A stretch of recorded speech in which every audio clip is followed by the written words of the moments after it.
Muy buenas noches, estamos hoy día 9 de abril del 2025 y nos toca revisar el capítulo 19 y 20 del libro de Apocalipsis, que como recordamos, Apocalipsis significa revelación, no significa destrucción. Es la revelación de Jesús que le da a su siervo Juan y de paso a todos nosotros. Que comenzamos entonces, que el Señor nos guíe para compartir esta clase. Capítulo 19, comenzamos así. Acuérdense, el capítulo anterior, el 18, era la destrucción de la gran ramera, Babilonia o Babel, de acuerdo a la traducción, y que era todo ese influjo de mal que ha ido guiando toda la humanidad desde los primeros imperios, primeros reinos, después del diluvio hasta ahora, ¿no? Dice así, después de estas cosas, que están en lo que pasó en el capítulo 18, oí como la gran voz de una enorme multitud en el cielo que decía, aleluya. O sea, como todo el mundo espiritual gritando, aleluya con toda su fuerza, ¿no? Y declaran lo siguiente, la salvación, la gloria y el poder pertenecen a Jehová, a nuestro Dios, ¿no? En el original es Jehová, acá en esta traducción eh, que tengo ahora no se usa el nombre de Jehová, se usa Dios o el Altísimo, esas cosas, pero cada mención, la palabra original es Jehová en el original, ¿ya? Dice ahora. ¿Por qué la salvación? ¿Por qué aleluya? Y acá dice, porque sus juicios son verdaderos y justos. O Dios, cuando juzga, no se equivoca y todo lo hace bien balanceado. Cuando dice juicio no son castigos, siempre recordemos, la palabra juicio es dar a cada uno lo que merece, ya sea el bien o ya sea el mal. Son verdaderos porque no están guiados por nada inadecuado, solamente por la verdad de Dios, y justos porque están todos los detalles conocidos. Como Dios conoce nuestro corazón y las obras, y todo está escrito en el libro, los libros que se va a mencionar después, entonces por eso son justos, ¿no? Y dice ahí, además es, pues Él ha juzgado a la gran ramera que hemos leído en el capítulo anterior, que corrompió la tierra con su inmoralidad. En el original, esa palabra inmoralidad es fornicación. Nuevamente, fornicar en el Antiguo Testamento es sacarle la vuelta a Dios, hacer exactamente, o sea, en vez de ser tu esposo a quien respetas, lo engañas y te vas por cualquier parte menos por lo correcto. Eso es inmoralidad, o sea, fornicar, ¿no? Esa es la palabra exacta. Y dice, no solamente ha juzgado la gran ramera, sino que ha vengado la sangre de sus siervos de la mano de ella. La palabra venganza suena acá como algo negativo, ¿no? El original sería, le ha pagado a ella conforme a lo que ha hecho. O sea, cada persona o cada ser, lo que sea, recibe lo que es justo y verdadero. Entonces lo que está diciendo es, finalmente le tocó su lugar y su castigo, ¿no? Y por segunda vez, una vez que declararon esto, dijeron, aleluya. O sea, wow, pasó lo que estábamos esperando, que se acabara toda esta maldad y todo esto fuera juzgado y cortado, como vamos a ver dentro de un ratito. Y el humo de ella, de la gran ramera, subió por los siglos de los siglos. En otras traducciones dice, subió por generaciones de generaciones. Ahora, en esta traducción vamos por partes. Si el humo sube, sigue subiendo, si fuera físicamente, estaría en fuego permanente para siempre, ¿no? Pero ese es un simbolismo que refiere que nunca va a ser olvidado. O sea, que es bien claro que el mal va a ser castigado de todas maneras y que no se va a permitir otra vez el mal para nada. Sí, ese es el significado de esto por los siglos de los siglos, en realidad. Y vamos a ver después, cuando avancemos, lo voy a volver a explicar por qué con más detalle. Y en ese momento, cuando había sido la gran ramera sacada, dice, y se postraron los 24 ancianos que están en tronos junto con Dios, y los cuatro seres vivientes que hemos hablado varias veces, y adoraron a Jehová, que estaba sentado sobre el trono, diciendo, amén, aleluya. Hay que, cuando estudiamos con cuidado, acuérdense que el sentado en el trono es el Padre. y que Jesús todavía está como Cordero, se le habla como el Cordero de Dios y luego vamos a verlo en el siguiente capítulo con una figura completamente diferente. Vamos a explicar esto. Sentados el trono es el Padre. Adoraron a Dios que estaba sentado sobre el trono diciendo amén y aleluya. Amén significa así sea y aleluya, alabado sea, ¿no? Lo que has hecho es maravilloso. Entonces salió del trono, no de Dios, del trono, una voz que decía, loen, alaben, bendigan, exalten a nuestro Dios, a Jehová, todos sus siervos y los que le temen, tanto pequeños como grandes. Lo que está diciendo es que lo alaben todos, lo del mundo espiritual, ¿no? Y en ese momento, cuando dice eso, oí como la voz de una gran multitud, como el río de muchas aguas y como el sonido de fuertes truenos diciendo, aleluya, porque reina el Señor nuestro Dios, que es todopoderoso. Nuestro Dios todopoderoso o que es todopoderoso. Reina Jehová todopoderoso, ¿sí? Entonces, cuando da esa orden, alaben, empezaron a alabar todos simultáneamente. Pero no solamente están diciendo que reina, sino dice, gocémonos, alegrémonos y démosle gloria, porque han llegado las bodas del Cordero y su novia se ha preparado. En otra traducción es, su novia ya está lista, ¿no? Ok. O sea, están ahorita diciendo, se acabó todo lo anterior y el Cordero y la iglesia, que es la novia, se juntan y forman un nuevo cuerpo, que es el cuerpo de Cristo completo. Cristo es la cabeza y todo el resto el cuerpo. Como vamos a ver unos detalles después más precisos sobre eso. Ahora, está hablando de la novia. Y a ella, a la novia, dice acá, se le ha concedido que se vista de lino fino, resplandeciente y limpio. En una traducción más antigua dice y Dios le ha dado, o sea, la ha vestido, no se le ha concedido que se vista, no, él mismo la viste. O sea, no es como, es la mano misma de Dios sobre la esposa, que se viste, la viste de lino fino, resplandeciente, limpio. Y dice acá, porque el lino fino es o son los actos justos de los santos. Este pedazo fue un pedazo agregado. No está en el Apocalipsis en el original, pero explica qué cosa significa el lino fino. O sea que no es problema, no contradice nada. 9. ¿Ok? Entonces la esposa, Dios la viste. ¿Por qué? Porque la esposa ya está sido limpiada por el Cordero. Entonces ya puede ahora formar el cuerpo de Cristo completo que vamos a ver. 9. El ángel me dijo, el mensajero, escribe, bienaventurados los que han sido llamados a la cena de las bodas del Cordero. Y me dijo además, estas son palabras verdaderas de Dios. Y en ese momento Juan dice, yo me postré ante sus pies para adorarle, pero él me dijo, no, no lo hagas. Yo soy consiervo tuyo y de tus hermanos que tienen el testimonio de Jesús. Adora a Dios, pues el testimonio de Jesús es el espíritu de la profecía. Juan se le revela este ángel. Ángel significa mensajero. Siempre pensamos que ángel tiene alas. No, ángel significa mensajero. Pueden ser mensajeros angélicos, mensajeros humanos que han fallecido, su espíritu está ya no. Este es un espíritu humano. En la traducción original, perdón, en hebreo, lo manda más como yo soy uno de los, como tú. Yo soy uno como tú. O sea, soy un humano como tú. ¿Ya? Por lo tanto, consiervo tuyo y de todos los que tienen el testimonio de Jesús, o sea, todos los que están proclamando a Jesús como su Dios y Señor. O sea, estoy para ayudar a todos. Y lo que sencillamente es un mensajero para eso. ¿Ya? Y le dice, a mí no me adores, ni a ningún mensajero, solamente a Jehová. Ok. Y en otra traducción dice, adora su nombre. Entonces, porque al adorar su nombre significa el que fue, o el que era, el que es y el que será. En otras palabras, el que existe desde siempre, para siempre, y es el único poderoso. O sea, Jehová, significado es esto. Entonces es como tener bien claro quién es quién, ¿no?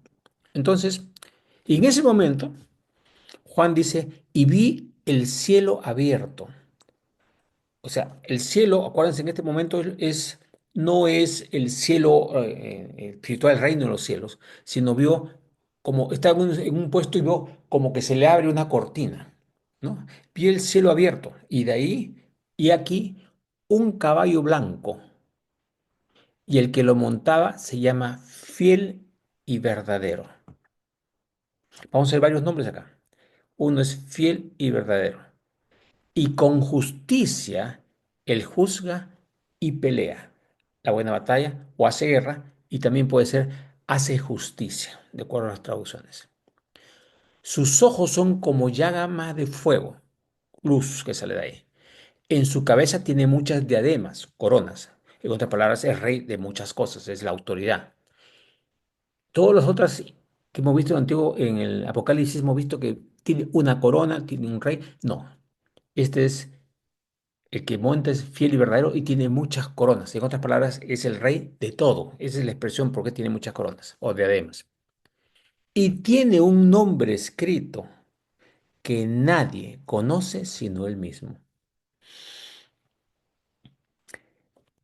Después vamos a ver en dos capítulos más cómo Dios tiene el Apocalipsis se refiere que Dios nos da una piedrita con nuestro nombre que solamente Él y nosotros conocemos, que significa una relación íntima. Este nombre que solamente lo conoce, no se explica por qué es así, pero puede ser relacionado con la otra piedra que tenemos cada uno, con nuestro nombre que solamente Dios y Él conoce, es como que es algo íntimo y personal, ¿no? Ok. 13. Está vestido una vestidura teñida en sangre, en otras salpicada de sangre, y su nombre, mira, es llamado la palabra. La palabra es como nos han traducido ahora. En el original es el verbo.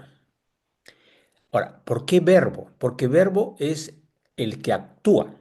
Cuando estudiamos un lenguaje vemos Juan corrió. Juan es un nombre, pero el verbo es corrió. O sea, ¿quién es el que hace realmente el trabajo o quién es el que efectúa las cosas? Por eso su nombre es llamado el verbo, el que hace lo que Dios dice. Acuérdense que en Juan 1 dice que en el principio era el verbo, y el verbo era Dios, y el verbo era con Dios, ¿no? Este era en el principio con Dios, y por medio de él, del verbo, todas las cosas fueron hechas. O sea, el verbo y expresa como palabra, y él dijo, hágase la luz, y se hizo la luz, y se creó todo, a través de el verbo. O sea, por eso su nombre de este jinete es llamado el verbo de Dios. 14. Los ejércitos en el cielo le seguían en caballos blancos, o sea, todos los que están en el cielo le seguían en caballos blancos, vestidos de lino fino, blanco y limpio, porque todos los que están ya en el cielo ya han sido limpiados en la sangre de Cristo, así como la esposa. ¿Ok? 15. De su boca, del que está en el caballo blanco, sale una espada, acá dice aguda, en el original dice, sale una espada de doble filo. En la guerra en esa época se había espadas de un filo y de doble filo. Las que eran realmente más mortíferas, las más poderosas, es la espada de doble filo, de su boca. O sea, con su palabra puede hacer cualquier cosa. Eso que dice, ¿no? De su boca, versículo 15, sale una espada de doble filo para herir con ella a las naciones. Pero vamos a ver qué naciones son entre un ratito. Y él las guiará una vez que las domina, con cetro de hierro, o sea, muy firme. Él pisa el lagar del vino del furor y de la ira del Dios Todopoderoso. Esto no está en el original en griego, lo que dice, perdón, en hebreo, lo que dice que él ejecuta la justicia de Dios por lo que los seres humanos hemos hecho el mal y dañado a otras personas, a nosotros mismos y al mundo. O sea, la justicia es por el mal que ha hecho cada uno de nosotros. Acuérdense que nosotros ya no entramos en eso porque nosotros ya somos salvos y estamos viviendo con Él. Los que vienen acompañándolos son todos aquellos que ya han pasado al reino de los cielos, ¿no? Ok. El 16. En su vestidura y sobre su muslo tiene escrito el nombre Rey de Reyes y Señor de Señores. Miren, ¿eh? O sea, tiene fiel y verdadero, tiene un nombre secreto que nadie conoce, es el Verbo y también es el Rey de Reyes y Señor de Señores. Son títulos que tiene Jesús cuando regresa a la tierra para reinar. Versículo 17. Vi a un ángel, otro mensajero, que estaba de pie en el sol. ¿Sí? Y él gritó con gran voz a todas las aves que volaban en medio del cielo, diciendo, vengan, congréguense para el gran banquete de Dios. Me olvidé de decirles que cuando decía lo que vienen a la cena del Cordero, en la traducción en hebreo, es más allá que cena, es el banquete de Dios, por si acaso. Se usa la misma palabra en esa, acá se lo tradujeron como banquete, ahí lo tradujeron como cena, pero es el banquete de Dios, ¿sí? Congréguense para el gran banquete de Dios. Pero en ese momento el gran banquete que estaba hablando era para la iglesia, para el matrimonio, para la cena de bodas del Cordero. Pero este es otro banquete, que también es de Dios, pero es diferente. Ahorita vamos a verlo. 18. Para que coman la carne de reyes, de comandantes, de los poderosos, y la carne de caballos, de sus jinetes, y la carne de todos, tanto de libres como de esclavos, tanto de pequeños como de grandes. Ok, esto es en su regreso, y esto es para lo que vamos a ver que estaban peleando contra Dios y quiere que destruir a lo que queda de Israel y peleándose contra Dios mismo, queriendo tomar el poder. ¿Quién? La bestia, el anticristo, el falso profeta y obviamente Satanás. ¿Ya? Esta es la pelea. Y esto es lo que están siguiendo, o sea, los que siguen a Satanás, al anticristo, al falso profeta, adorándolo como su Dios y estando con él a favor de lo que él quiere son este grupo de gente. Entonces, los que van a fallecer en ese momento, dice, coman, vengan las aves a comerlo, ¿no? Es el banquete de Dios para esas aves. Ok, y en ese momento los ángeles la llaman a estas aves. Y en ese momento que la llaman las aves, dice, y vi a la bestia, anticristo, y a los reyes de la tierra y a sus ejércitos congregados para hacer la guerra contra el que estaba montado sobre el caballo y contra su ejército. Vamos un momentito. O sea, esta gente que va a fallecer son los que están congregados para hacer la guerra a quién. Acá lo han traducido como caballo y eso sería contra Cristo y contra su ejército. Pero en el hebreo dice el que está montado sobre el trono, el que está sentado en el trono, no montado. Entonces, en esas dos traducciones, el sentado en el trono sería el Padre, que está contra el Padre. Pero bueno, el Padre y el Hijo uno son, ¿no es cierto?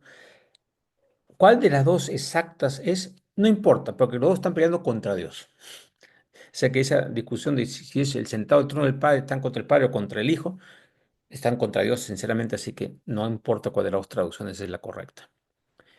Y la bestia, versículo 20, el anticristo, fue tomada prisionera junto al falso profeta que había hecho delante de ella, de la bestia, las señales con que había engañado a los que recibieron la marca de la bestia y adoraban a su imagen. Entonces, el falso profeta es aquel que ha hecho señales para que la gente que creía y adoraba al anticristo y a la bestia y a sus enseñanzas, obviamente, y se habían puesto la marca, ¿no es cierto? Ese es el falso profeta. Entonces dice que agarró a quién? A la bestia y al falso profeta. Y dice, ambos fueron lanzados vivos al lago de fuego ardiendo con azufre.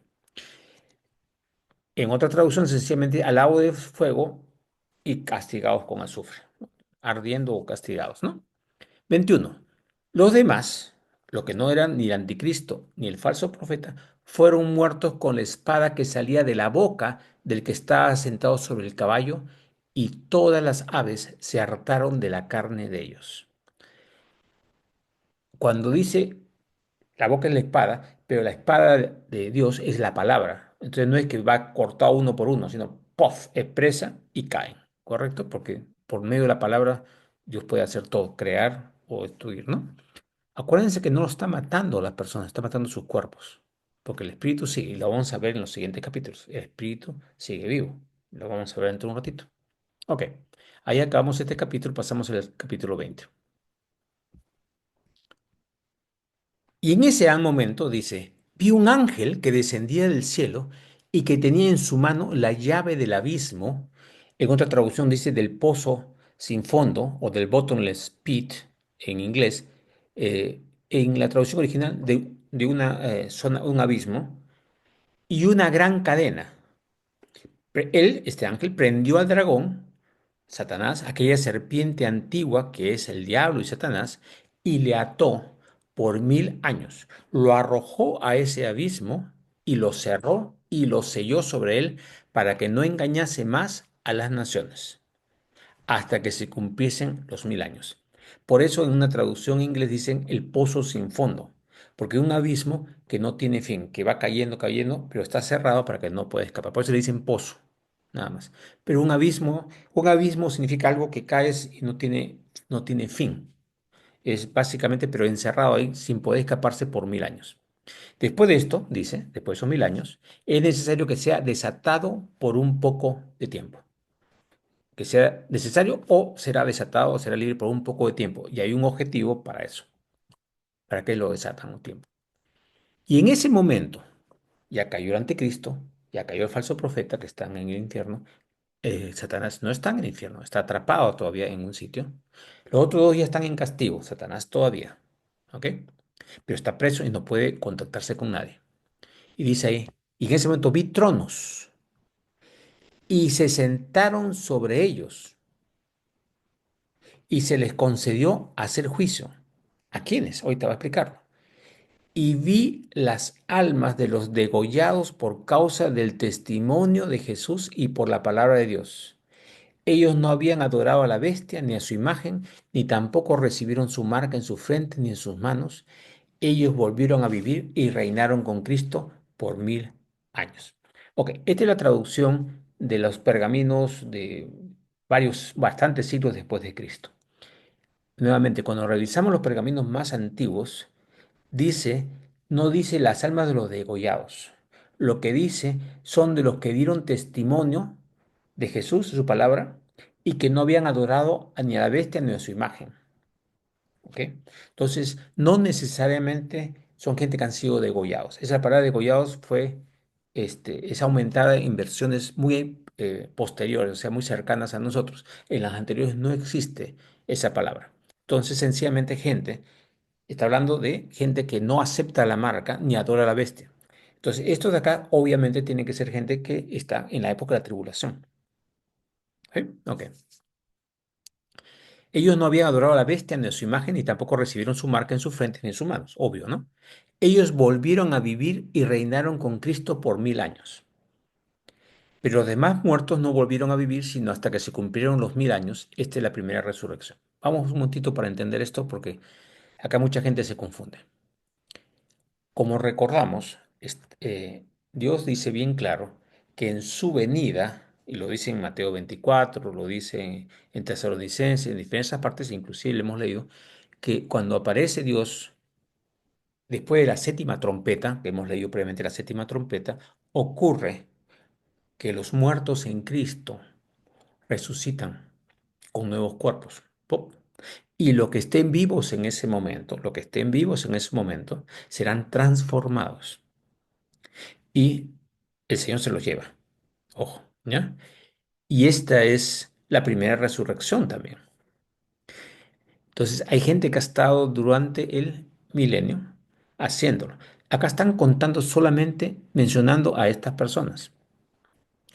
Ok, acá hay una discusión. Si los que reinaron con Cristo por 1000 años reinaron, son solamente los que estaban en la tribulación o también los otros que murieron antes. En las otras partes de versiones, esos que murieron antes de la tribulación y resucitaron también son llamados. Ahora, no sabemos, no es claro que todos absolutamente van a reinar con Cristo, aunque dice que van a ser reyes y sacerdotes. Mi impresión es que es toda la iglesia completa. No lo puedo demostrar, hay discusión al respecto, pero nuevamente, que va a haber gente que ha muerto por Cristo o gente que ha dado su vida o que ha estado testificando y no cayendo en las mentiras de Satanás y del falso profeta, del anticristo, que van a reinar con Cristo por 1000 años. Ok, nuevamente, la primera resurrección es en el momento que Cristo viene, ¿sí? En que Cristo viene, antes del pedacito final, en el cielo, no aterriza, todavía cae en la tierra, y lleva a toda su gente. Primero resucitan los muertos, por eso dice Pablo bien claro, primero resucitan los muertos y los que estén vivos en ese momento, los que estén vivos en el momento, serán llevados, transformados primero con nuevos cuerpos y llevados al cielo. ¿Ok? Entonces, todo es un grupo bien grande, que esa es la primera resurrección. Por eso me inclino a pensar que esa primera resurrección que corresponde a todos y los que encima no aceptaron ni la marca de la bestia ni adoraron a la bestia, estando en situaciones difíciles, con más razón van a ser también reinar con Cristo. Dios escoge a cada persona para cada momento y para cada circunstancia y le da la gracia a cada uno según su circunstancia. No es de otra forma. Ok. 6. Bienaventurado y santo el que tiene parte en la primera resurrección. Y como repito, nosotros estamos dentro de la primera resurrección cuando Cristo venga, ¿no? Sobre estos, sobre todos los de la primera resurrección, la segunda muerte no tiene ningún poder. Eso lo vamos a explicar después en el siguiente capítulo, que no vamos a verlo ahora, ¿ya? ¿Qué cosa es la segunda muerte y qué es? No tienen ningún poder sobre ellos, y sino que serán ¿qué? Sacerdotes de Dios y de Cristo y reinarán con él por los 1000 años. O sea, los 1000 años que está el diablo preso, Cristo viene y reina con su reyes, sacerdotes, todos los que están con él, para gobernar la tierra con vara de hierro. Vara de hierro no significa que es con abuso, no, sino con firmeza. No es que, bueno, vamos a dejar de pasar esto. No, no se deja pasar las cosas. Cada uno va a recibir castigos y premios de acuerdo a sus obras. Nuevamente, los que estén vivos en ese momento. Acuérdense, los que quedan en la tierra no son los que se enfrentaron a Dios en la guerra con el anticristo, sino son el resto de personas que no conocen a Dios, que no conocían a Cristo y que están vivos en ese momento, van a seguir viviendo acá en la tierra. Esas son las naciones que va a hablar ahorita. Y después de esos 1000 años, dice así, acá en el capítulo, en este capítulo, en el versículo 7, dice, cuando se cumplan los 1000 años, que está preso ahí y que Dios, Cristo mismo está rigiendo con sus reyes y sacerdotes, Satanás será soltado de su prisión y saldrá para engañar a las naciones que están sobre los 4 puntos cardinales de la tierra, a Gog y a Magog. La gente cuando dice Gog y Magog dice, no, esta es Rusia. Este significado de Gog y Magog es bastante, digamos, um, discutido, ¿no? Y justo Magog fue uno de los hijos de Jafet, como ven aquí en el capítulo 10 de Génesis, que fue uno de los hijos de Noé, como diciendo gente que se desvió. am, en, Cuando vemos esto, y luego en Ezequiel 38 y 39, todo esto se habla sobre la profecía de Gog en la tierra de Gog y Magog y lo que van a actuar y dirigir como dirigiéndose contra Dios, ¿no? Eso lo pueden revisar en el capítulo 38 y 39 de Ezequiel. Ok, ya. Los de la tierra a Gog y a Magog, como la gente que realmente no acepta la guía de Dios, ¿no? A fin de congregarlos para la batalla. Y el número de ellos es como la arena del mar. Ojo, Cristo viene, reina con sus reyes y sacerdotes, mostrando el amor. Cuando leemos en otros libros, en Isaías, por ejemplo, habla del milenio, un tiempo de paz, que no hay casi enfermedades, que la gente vive mucho más tiempo, que hay comida, que hay alimento y todas esas cosas. Pero dice cuántos, el número de los que van a la batalla contra Dios son como la arena del mar. Esta es una demostración más de que el ser humano tiene que decidir, tiene que decidir. Y se le ha mostrado el poder de Dios, el amor de Dios, su misericordia, pero un grupo bastante numeroso, será como la arena del mar, ¿no? Es bastante el número de ellos. Entonces hay mucha gente que a pesar de todo lo que se les muestra, no quieren aceptar a Dios. Y vamos a ver qué le pasa a ellos, porque lo van a mencionar ahorita. Y subieron sobre lo ancho de la tierra y rodearon. Acá dice el campamento de los santos y la ciudad amada. Los santos simbolizan a todos los reyes sacerdotes. Y cuando dice campamento, suena como a una zona como tiendas, a cosas. En realidad dice todo lo que está rodeado, la ciudad está rodeado de sus ángeles y de sus reyes sacerdotes alrededor de la ciudad amada. Y descendió fuego del cielo y los devoró. O sea, cuando vienen a enfrentar, porque ahí está el poder del reino, aunque no quieren enfrentarlo, cae fuego del cielo y los devora. Y el diablo que los engañaba fue lanzado al lago de fuego y azufre, donde también están la bestia y el falso profeta, y serán atormentados día y noche por los siglos de los siglos. Y dice, y serán corregidos y castigados por los siglos de los siglos. La palabra atormentado no es la palabra que se usa en el original, pero serán castigados, ¿no? Dios no atormenta, sino disciplina, ¿no? Ok. ¿Quiénes están en el infierno? Tú dices, oye, todos los que han pecado. No, es bien claro. ¿Quién entró primero al infierno? La bestia y el falso profeta. ¿Quién es el tercero que entra? Satanás. Y luego recién, ahora que vamos a seguir leyendo, vamos a ver quiénes entran después. ¿Ya? La gente piensa que este pecado ya está en el infierno. No es así. Vamos a verlo con cuidado ahorita. Entonces, ya hemos visto, Jesús está acá en la tierra, viene la tribulación, Jesús viene y se lleva a la iglesia, a todos los que creen en él.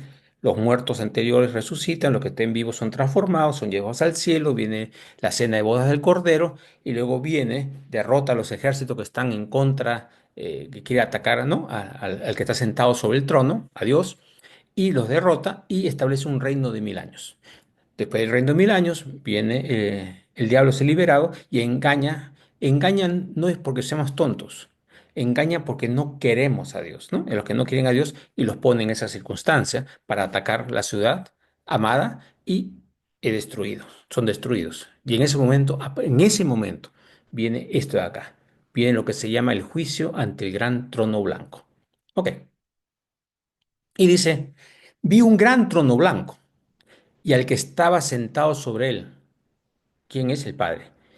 Y acá viene, de cuya presencia huyeron la tierra y el cielo y en ningún lugar no fue hallado ningún lugar para ellos. Lo que pasa aquí, ¿a qué suena? Huyeron al cielo y la tierra. Pedro lo explica en su epístola, dice que el cielo y la tierra pasan. Por eso Jesús también dijo, el cielo y la tierra pasarán, pero mis palabras no pasarán. Dios hace toda la creación, la desaparece y vuelve a hacer una nueva creación en ese momento. Completamente diferente, no completamente diferente, diferente a la que ha hecho previamente, ¿ya? Con otra característica que vamos a verlo después, en la siguiente clase. Y dice pues que el cielo y tierra desaparecieron. Eso es lo que está diciendo en este versículo, nada más. 12. Vi también a los muertos. ¿Quiénes muertos? Todos, grandes y pequeños, que estaban de pie delante del trono y los libros fueron abiertos. Acuérdense, lo que fueron antes, fueron todos los que están vivos ahora en el cielo, fue la primera resurrección. ¿Ya? Esos ya no están en este juicio, porque ya están como reyes y sacerdotes y ya está, aparte, ¿ok? Entonces, estos son los que no han recibido a Cristo en ningún momento en su vida, ¿sí? Y han vivido desde el comienzo de la creación del momento de esta batalla de Gog y Magog. Todos los muertos, excepto los ya salvos. ¿Ok? Ya acá. Vi también a los muertos, grandes y pequeños, o sea, digamos, los ricos, los pobres, todos, sin excepción, que estaban de pie delante del trono y los libros fueron abiertos. Y otro libro fue abierto. Los libros significa todo lo que tú has hecho. Y otro libro fue abierto, que es el libro de la vida. Ahorita se va a explicar esto. Y los muertos fueron juzgados. Juzgados no significa castigados. Juzgados, acá, tú te mereces quedarte acá, tú no. O sea, juzgado significa qué hace, ¿no? Lo que has hecho por tus obras. Dice, y los muertos fueron juzgados a base de las cosas escritas en los libros de acuerdo a sus obras. Nosotros no somos juzgados por nuestras obras, porque al aceptar a Cristo entramos. Somos premiados de acuerdo a nuestras obras. O sea, las recompensas para nosotros son de acuerdo a nuestras obras. No somos juzgados en el sentido que ya tenemos la entrada por haber recibido a Cristo, por haber sido nuevas criaturas, de ser ahora hijos, ¿no? Hijos de nuestro Padre Celestial. ¿Ok?